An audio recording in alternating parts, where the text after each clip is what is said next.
Soy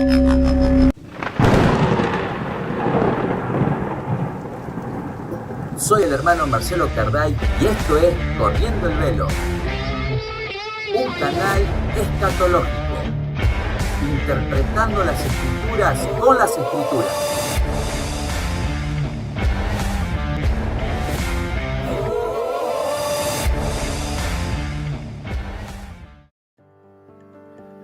Bendiciones en Cristo, amado hermano, que el Señor te bendiga, haga resplandecer su rostro sobre ti y te dé shalom, te dé paz. Agradecemos a Dios por sus misericordias, por estar grabando un programa más aquí en tu canal escatológico. Hoy tenemos un programa muy especial, muy lindo, y vamos a hablar del desarrollo histórico de Mateo capítulo 24. Y antes de introducirnos al capítulo quizás más controversial o quizás más mal interpretado de todo el Evangelio de Mateo, nos preguntamos ¿por qué el Evangelio de Mateo? ¿Por qué no Marcos, Lucas, Juan? El Evangelio de Mateo es el Evangelio, es el libro que más hace mención al Hijo del Hombre, a ese título mesiánico que encontramos en Daniel capítulo 9. Jesús menciona durante todo el libro la venida del Hijo del Hombre en las nubes, ¿de acuerdo? Y esa frase, venir en las nubes, no se refiere a su segunda venida, o sea, su parusia. Venir en las nubes era una fraseología que se usaba en el Antiguo Testamento con frecuencia para hacer referencia a un juicio divino, ¿de acuerdo? Entonces, a esto lo vamos a estudiar en profundidad cuando entremos a desarrollar el capítulo 24 precisamente de Mateo. Y esa frase, venir en las nubes, la vamos a buscar en el Antiguo Testamento, que aparece varias veces, y nos vamos a dar cuenta que se refiere, como lo hemos dicho, a juicios divinos. Vamos a ir por 10 puntos a través de todo el libro de Mateo para darnos cuenta cómo Jesús habla del juicio que vendría sobre esta tierra de Israel. Y vamos a ver que siempre en estos 10 puntos hay un contexto geográfico que nos dice que va a ser en Israel y un contexto, o mejor dicho, una cláusula de tiempo en donde va a ser en ese tiempo del primer juicio. Pero dejemos que la Escritura nos lo diga. Entonces, comenzamos. Primer punto, capítulo 3, nos vamos a situar en el capítulo 3, yo ya estoy situado, capítulo 3, versículos, el contexto sería desde el versículo 7 hasta el versículo 12, ¿de acuerdo? Entonces, el capítulo 3 inicia con la frase, el reino de los cielos se ha acercado. El profeta Juan el Bautista es aquel que es presentado como el cumplimiento de Isaías capítulo 40, Malaquías capítulo 3 y 4, ¿de acuerdo? El capítulo 4 preferentemente. Él, o sea, Juan el Bautista, es el Elías que habría de venir, ¿de acuerdo? Y que habría de venir, ese Elías, que es Juan el Bautista, en un tiempo donde habría salvación y juicio, ¿de acuerdo? Entonces, los versículos clave aquí son el verso 11 y el versículo 12. Entonces vamos a leer el versículo 11 del capítulo 3. Estamos en el primer punto. Y dice, yo a la verdad os bautizo en agua para arrepentimiento, pero aquel que viene tras de mí, cuyo calzado no soy digno de llevar, es más poderoso que yo. Él os bautizará en Espíritu Santo y fuego. Los judíos, por ser descendientes del patriarca Abraham, se creían que eran parte del reino de Dios. Entonces la pregunta que debemos hacernos, ¿quiénes son los hijos del reino? Los hijos del reino son los hijos de Israel. Y ellos decían ser herederos del reino, a lo que Jesús, presta atención, ellos pensaban que eran herederos del reino. Por eso Jesús le dice en el versículo 12 lo siguiente, su aventador está en su mano. El aventador era como ese tenedor gigante, como un tenedor gigante que ponían el trigo cuando era cosechado junto con la paja, todo junto, y lo tiraban hacia arriba. Entonces el viento se llevaba toda la hojarasca, se llevaba la paja, y el grano que tenía peso caía en ese lugar. Es una manera de hacer una separación. Entonces su aventador está en su mano y limpiará su era, recogerá su trigo en el granero y quemará la paja en fuego que nunca se apagará. Entonces hay un juicio que iba a venir, hay una sentencia de juicio por parte del Señor Jesucristo.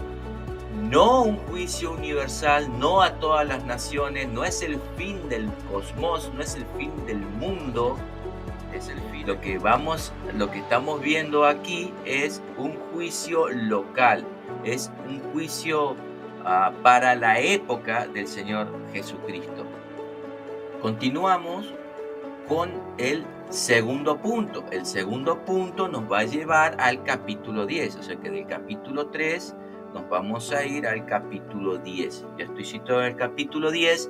Ahora vamos a ir al versículo 23. Capítulo 10, versículo 23. Estamos en el segundo punto. Entonces, leemos versículo 23. Dice: cuando os persigan en esta ciudad, huid a la otra, porque de cierto os digo que no acabaréis de recorrer todas las ciudades de Israel antes que venga el Hijo del Hombre.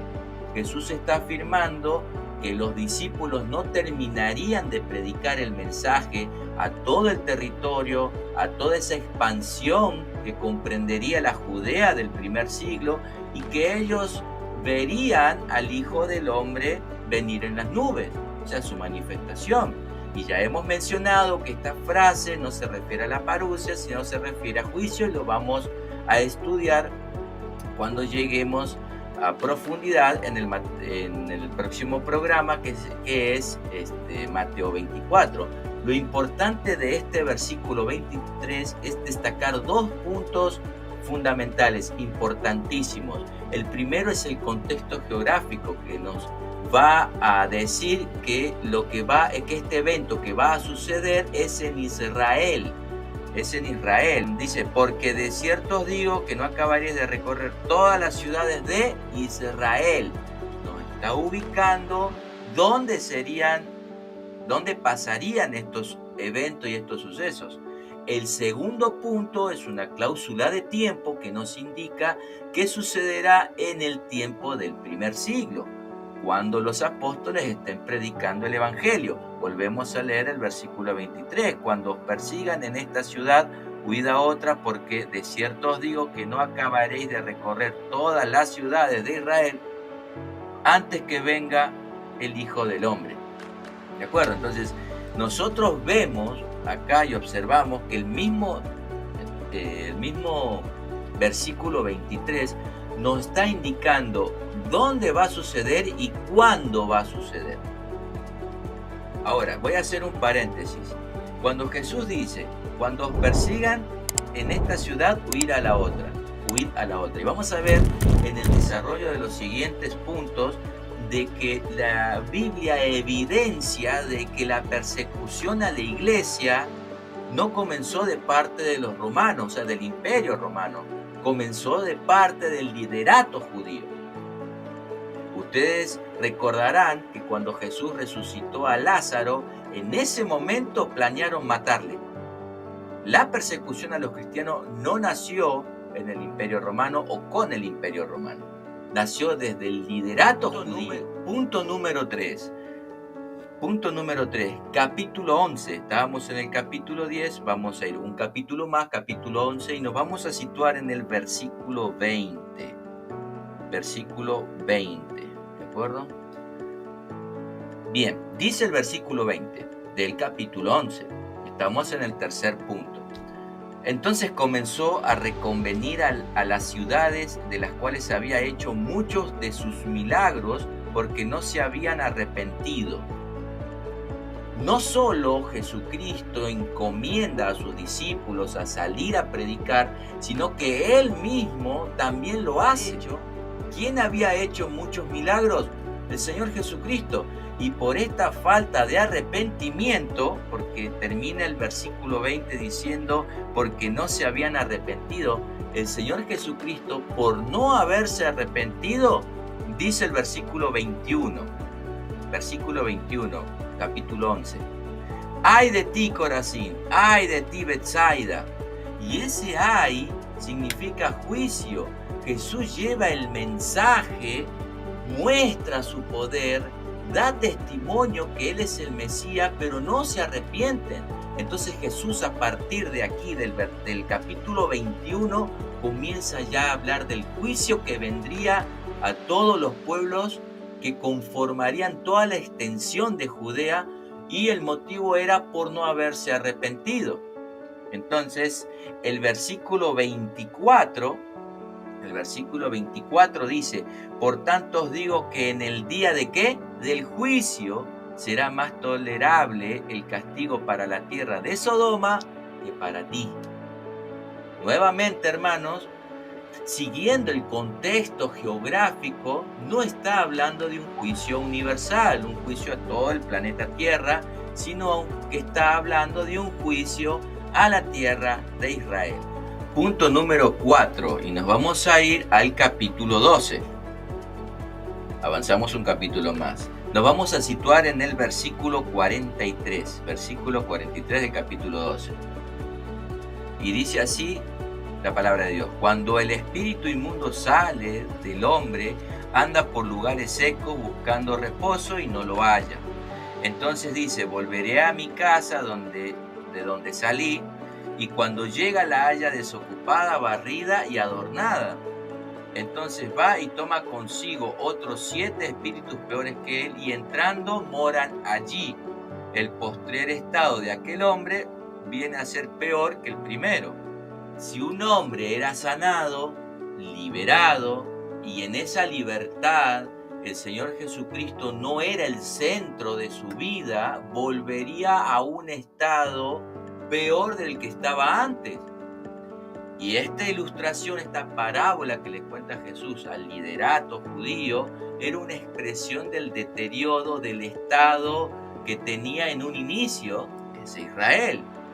Nuevamente, gracias a la Escritura, el final del versículo 45,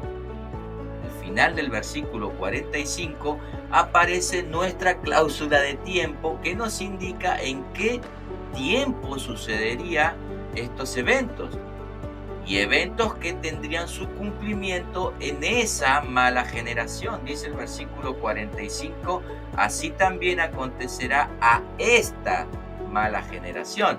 No dice el texto en aquella mala generación, indicando 2000 años después. Les dije que no iba a hablar de posturas escatológicas, pero a veces es bueno aclarar ciertas cositas. Punto número 5, capítulo 15. Nos situamos en el capítulo 15 y vamos a ir al versículo 13. Dice el versículo 13, pero respondiendo él, dijo, toda planta que no plantó mi Padre Celestial será desarraigada. Desarraigados. Pablo hace una analogía cuando dice en la carta a los romanos que aquellos serían desarraigados y aquellos serían injertados en el verdadero olivo que es Cristo.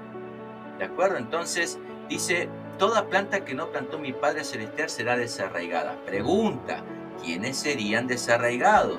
Serían desarraigados todos aquellos que se veían a sí mismos como parte de ese árbol, y la referencia exegética es que se refiere a la tierra de Israel. Jesús está hablando aquí nuevamente de juicio. Punto número 6, capítulo 16, avanzamos un capítulo más al versículo 27.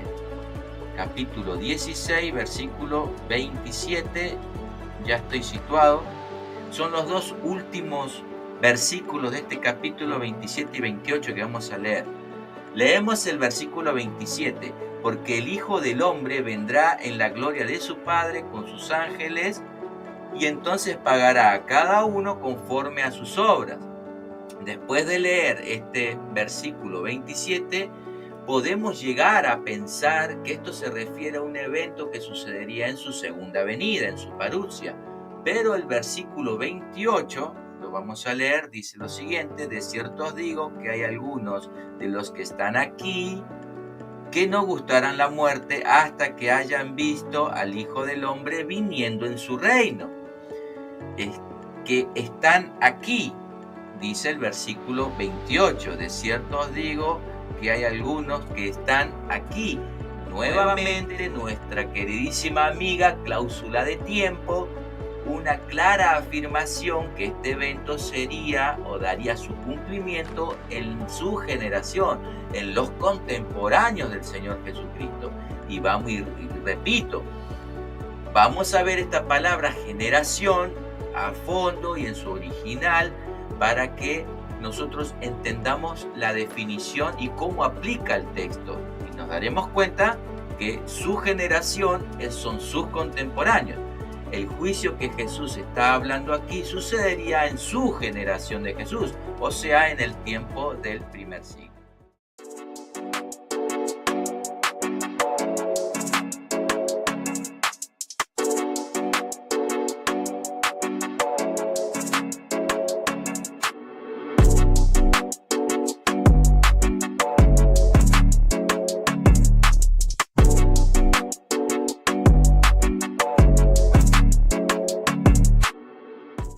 Punto número 7, capítulo 19.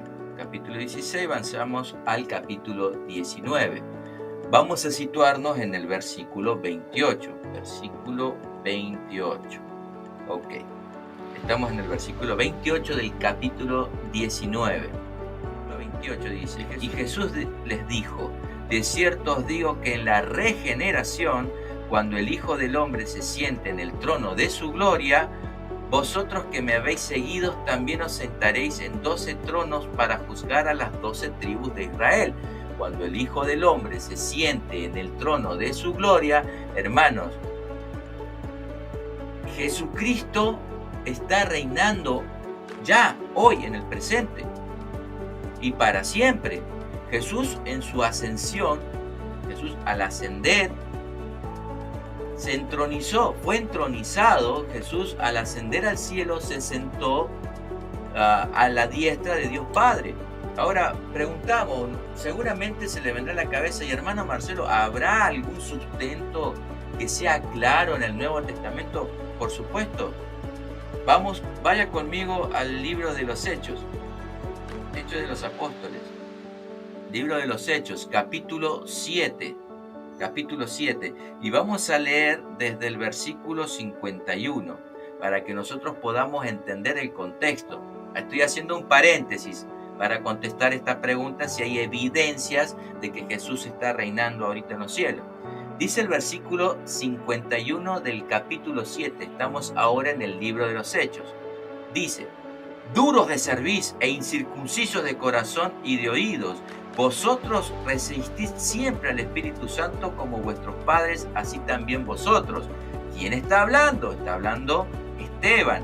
¿A quién le está hablando? Al liderato judío. Estaban fariseos, escribas, sacerdotes, los principales, y le estaba diciendo: duros de cerviz. La cerviz es algo que tenemos nosotros acá, que es la cervical.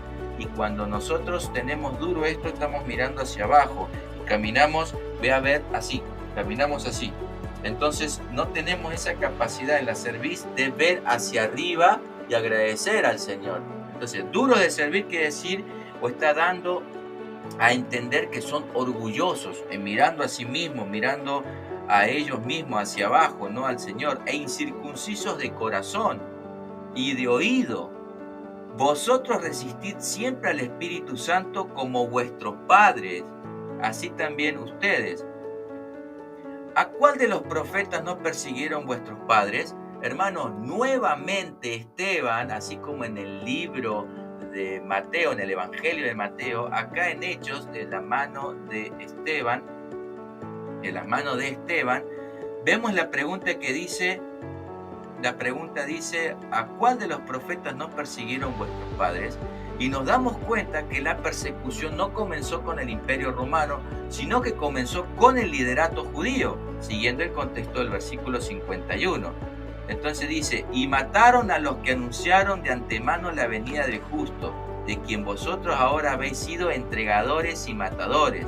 Vosotros que recibisteis la ley por disposición de ángeles y no la guardasteis. Fíjese lo que dice el versículo 54. Oyendo estas cosas se enfurecieron en sus corazones y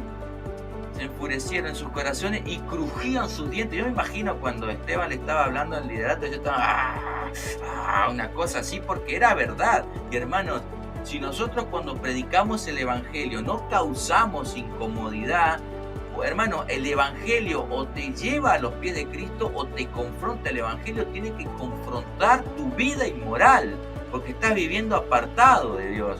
Entonces Esteban confronta con la verdad a estos líderes y ellos estaban así, con esa bronca. Y dice el versículo 55, pero Esteban, lleno del Espíritu Santo, puesto los ojos ¿en dónde? En el cielo. ¿Vio qué cosa? La gloria de Dios, y que a Jesús estaba a la diestra del Padre. Versículo 56, para que no quede duda, y dijo, he aquí, ya lo dice en primera persona, dice, he aquí, veo los cielos abiertos y al Hijo del Hombre que estaba a la diestra de Dios Padre. Entonces, acá está en el libro de los Hechos la clara evidencia de que Jesús ya estaba reinando desde ese primer siglo. Ahora, como bien nosotros hemos leído el versículo 28, o sea, regresando a Mateo, el capítulo 19, verso 28, decía, ¿para juzgar a quién? Para juzgar a las 12 tribus de Israel, no al mundo, no es un juicio universal. Siempre la Escritura nos deja en claro el contexto geográfico que nos limita a un territorio, y es el territorio de Israel. Es un juicio hacia Israel. Punto número 8. Vamos a ir al capítulo 21. Seguimos en el Evangelio de Mateo. Vamos a situarnos ahora en el versículo 33. Versículo 33 al 46. Y esta perícopa, esta porción del versículo 33 al versículo 46, es la parábola de los ladrones malvados. Pero nosotros no vamos a leer todo esto por una cuestión de tiempo, sino que vamos a hacer un resumen de la historia, o mejor dicho, vamos a leer el final de esta historia. Entonces, vamos a ir al versículo 38 directamente. Estamos en Mateo 21, versículos 38. Y vamos a leer el 38 y el 39. Dice, mas los labradores cuando vieron al hijo, dijeron entre sí, este es el heredero. Venid, matémosle y apoderémonos de su heredad. Entonces, el dueño de la viña construyó una viña, la arrendó a unos labradores, nunca le pagaron nada. Entonces, el dueño de la viña envía mensajeros, los labradores lo matan, el dueño de la viña vuelve a mandar otro mensajero, lo vuelven a matar, y finalmente decide el dueño de la viña mandar a su hijo. Y él dice, el dueño de la viña dice en sí mismo, este es mi hijo, a él lo van a respetar. Mas los labradores, cuando vieron al hijo, después de haber matado a los demás mensajeros, dijeron entre sí, este es el heredero. Venid, matémosle y apoderémonos de su heredad. Versículo 39. Y tomándole le echaron fuera de la viña y le mataron. ¿De qué trata esta parábola? Trata de la viña del Señor. Trata de la viña del Señor. Y hace una referencia a Isaías capítulo 5, que es Israel. Y cómo el liderato, o de qué manera el liderato se había apoderado de esa viña. O sea, de las cosas que le pertenecen al Señor. Se habían apoderado del pueblo. No les servían a Dios, sino que ellos se servían del pueblo. Entonces se habían hecho dueños de lo que le pertenecía a Dios. ¿Y qué hace el dueño de la viña? Que es Dios. Les envía profetas, mensajeros. ¿Y qué hicieron estos labradores malos? Los despreciaron, lo metieron en la cárcel y hasta los mataron. Entonces finalmente el dueño de la viña le envía a su hijo. ¿Y qué hicieron estos labradores? Le echaron fuera de la viña y le mataron. Y es una descripción exacta de lo que Jesús ya venía mencionando y que era su muerte. Que es Jesús hablando esta parábola a los principales al liderato judío. Entonces, este liderato judío, ellos mismos contestaron esta parábola que Jesús les dijo en el versículo 40. Entonces, el versículo 40 y 41, Jesús les sigue diciendo: cuando venga pues el Señor de la viña, ¿qué hará con esos labradores? Entonces, el versículo 41, el mismo liderato judío le contesta y dice el versículo 41, a los malos destruirá sin misericordia y arrendará su viña a otros labradores que le paguen el fruto a su tiempo. Versículo 43, pero vamos a leer el 42 para su contexto. El contexto. Jesús le responde, después que contestó el liderato, los escribas, los fariseos, los saduceos, los sacerdotes, todos los que estaban ahí, habían contestado. Entonces Jesús le vuelve a decir: ¿nunca leíste en las Escrituras la piedra que desecharon los edificadores ha venido a ser cabeza del ángulo? El Señor ha hecho esto y es cosa maravillosa a vuestros ojos. Y aquí viene la sentencia. Jesús le dice: por tanto os digo que el reino de Dios será quitado de vosotros y será dado a la gente que produzca los frutos de él, o sea, los frutos que tiene que dar el reino. Entonces, el reino de Dios será quitado de vosotros. ¿De quién sería quitado el reino? O sea, en otras palabras, ¿quién sería sacado de ese reino? Todos aquellos que no creyeron, todos los que no se arrepintieron.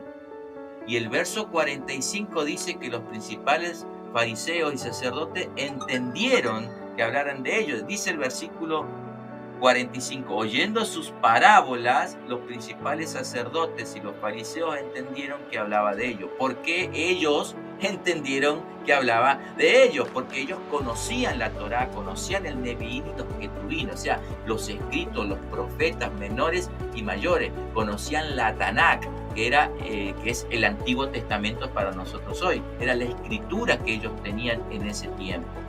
Punto número 9, capítulo 22, y nos vamos a situar desde el versículo 1 al versículo 14.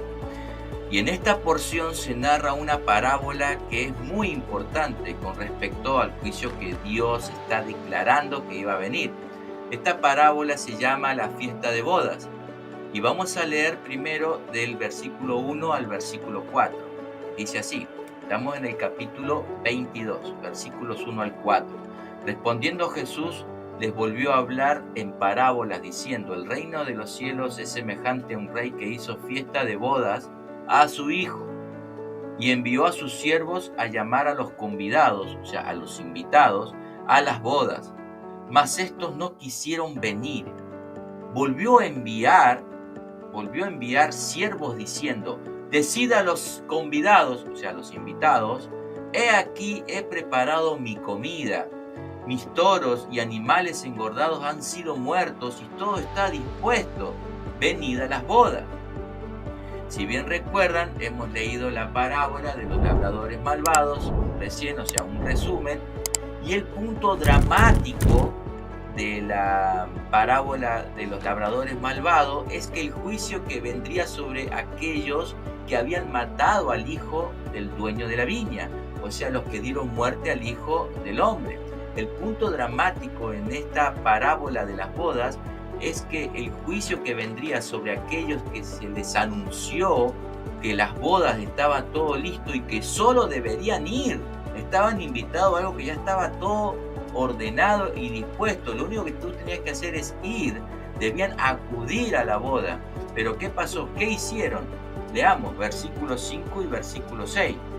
Mas ellos, sin hacer caso a esa invitación, se fueron uno a su labranza, otros a sus negocios, otros tomando a los siervos, los afrentaron y los mataron. Entonces, ¿qué es lo que hizo el rey?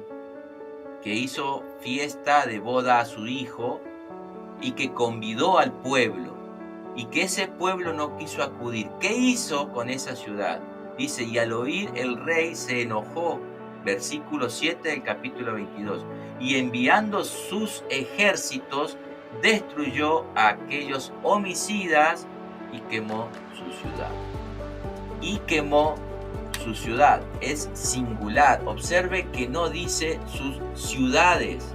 Nuevamente el contexto geográfico nos deja claro que el juicio caería sobre una ciudad.